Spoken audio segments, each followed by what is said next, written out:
ప్రభుత్వ విద్యా సంస్థల్లో సౌకర్యాలు కల్పించకుండా విద్యార్థులను ఇబ్బందులకు గురి చేస్తున్నారని ఆరోపించారు ఏబీవీపీ నాయకులు.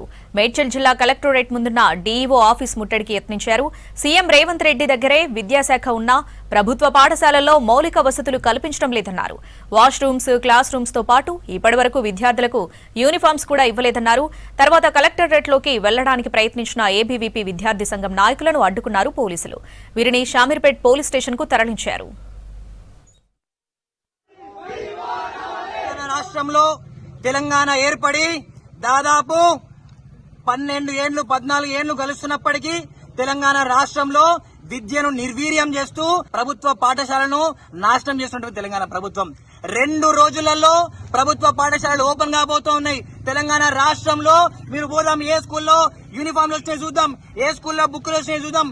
ఏ స్కూళ్లలో కనీస వసతులు లేకుండా ప్రభుత్వ పాఠశాలలో డిఓలు, డిఐలు, హెడ్ మాస్టర్లు నిమ్మకు నీరెత్తినట్లు వివరిస్తా ఉన్నారు. 25,000 నుండి 3,000 పాఠశాలను కళాశాలను దింపుతున్నావు అంటే నీ యొక్క గవర్నమెంట్ యొక్క దుస్థితి ఏ స్థాయిలో ఉంది అర్థమవుతుంది.